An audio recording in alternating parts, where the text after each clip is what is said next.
All right, Prono Byron, welcome to 69 Faces of Rock. Can you introduce yourself and tell me what you do in a band? Cool, my name is Tucker Thomason. I do vocals and guitar. My name's Corwin Deckard. I do guitar and sometimes synth. My name is Jacob Lett, and I do the drums. Okay. When did you guys form? We started in the summer of 2018.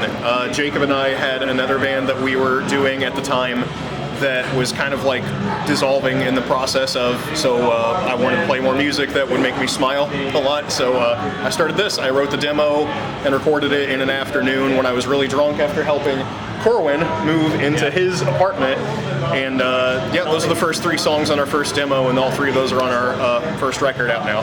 How would you describe the music that you wrote? Dungeon crawling heavy metal. Okay. It's fun. I like to think of it as a cross-pollination of the 80s metal and the Dungeons and Dragons manuals I was reading when I was like 14. Now, I've heard that the band was directly inspired by Manila Road. To an extent, Mark's passing definitely kicked off me just getting off my ass and recording the music and doing it. I was always kind of leery of trying to actually sing, because all of my bands before that I had only done harsh vocals or screaming in. But Mark's super unique way of singing kind of gave me the confidence, like, no, you can do this, just it's your own thing. What about his songwriting? How do you view that? His songwriting was a little more chaotic than ours. Ours is very, like, I don't want to say rigid, direct? But it's more direct. I'd call it dumber, but no, Mark was way all over the place with some of his song structures and stuff, and we don't really deviate that much, but it's more just the attitude of being a band from the Midwest and just kind of doing it without thinking about it. At what point did you kind of realize that you wanted something special here? I think it was when No Remorse Records hit us up after the demo dropped. That was a big kickoff, because that's the reason you had to put a band together. Yeah, I had to put a live band together because of No Remorse giving us a contract at the Cracker Barrel. I was at a Cracker Barrel and with him, and I was like, "Hey, do you want to do this other band with me?" Yeah, it was a very, very sudden. I think it was within 10 days of the demo dropping. We got a message from No Remorse wanting to pick us up, and they were the only label I wanted to work with anyway, so it worked out just fine. How did you go about assembling a live band? Well, Jacob and I had been playing music together since 2012, yep. And it just kind of made sense. He was the only drummer I knew that would really be into this kind of stuff, and like I said, when I wrote the demo, I just helped Corwin move, and you were the only guitar player I knew that would want to do this stuff with me. We came up on a lot of the same metal, where like we like bands like Accept and Wasp and just very riff driven, and we were just steeped in the same thing. So how much input do you guys have when it comes to music, anything? I mean, right now it's like I'd probably 50-50. write like what, 30-40% probably of stuff now.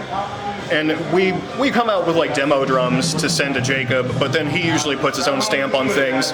And then the way that he kind of pushes and pulls against the stuff that we write, that'll sometimes change what we already have up there, just to kind of make it, more organic, more of a band effort. How are people reacting to what you do?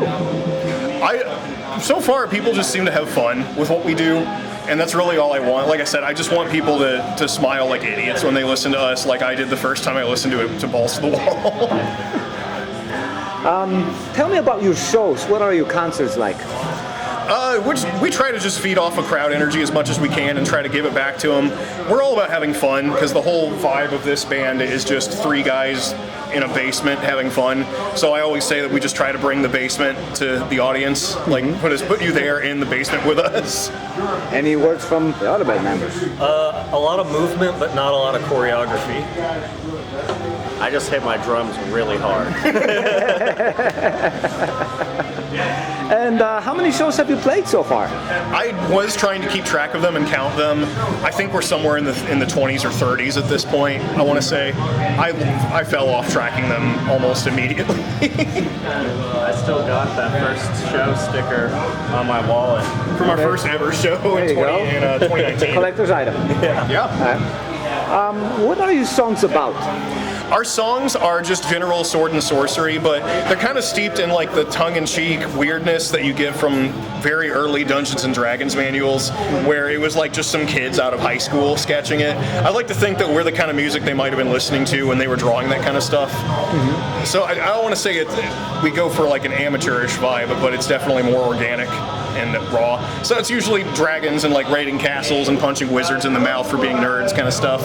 So do you have specific age group that you're trying to target when you write your songs?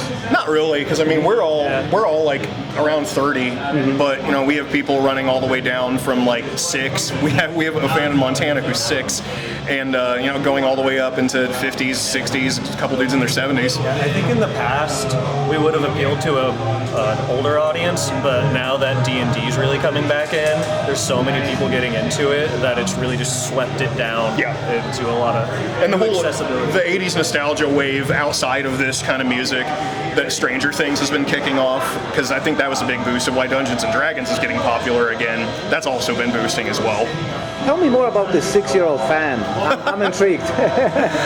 He's the son of a friend of ours in Kalispell, Montana, and he was just stoked as hell to see us and was like high-fiving us right after our set, and it was a sweaty mess. Also in a basement. We love playing in basements. It was a very nice basement though, but he was stoked as hell to see us. So when you do a tour, it will be only in the basements, I suppose. If it's a nice basement. Wood paneling is a plus. If you have fake wood paneling in your walls, like we're there. There you go. So individual people can apply for you to kind of show up and play a show? Yeah, sure. Yeah, hit us up on Instagram, on Facebook. We have an email. Our email address is up there too if you want to be really official with it. And we'll work out the logistics there. Excellent. Now, what are your future plans finally? We are doing a split with a band from the West Coast. That's to be announced. I can't say who it is with yet. We are in the demo phase. We're pretty much done with pre-production demos of our second album that's going to be coming out on No Remorse Records as well. Tentatively titled Adventure 2, because we're very creative with our album titles. It's a sequel. Yeah, it's Adventure 2, the doubling. The doubling. Since you began this project, what would you say is the most exciting thing that happened to all of you? It would have been getting to play Greece, but that was canceled because of the pandemic while we were over the Atlantic Ocean. Oh, like literally on the plane? Yes. Yeah, we landed in Switzerland and had to turn directly around. And nobody in Switzerland wanted to have you play a show? I think everybody was afraid of the virus at that point. Yeah, what would you say was your favorite moment? That's a highlight for me, just going out to Europe. That would have been awesome. We got to see a lot of the Zurich airport, and it's a beautiful airport. It is. I had been there actually. It is. I love it. Wonderful airport. Yeah. Wonderful airport. Wish we could have spent more time there. I miss Heidi. Heidi the train voice. Yeah, Heidi the train voice in the Switzerland airport, in the Zurich airport.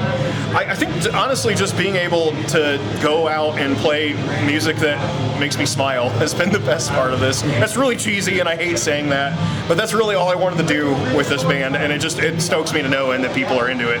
It's a lot of fun. Yeah. I've always said that if music isn't fun, then don't play it, and that's why we do this, because it's fun.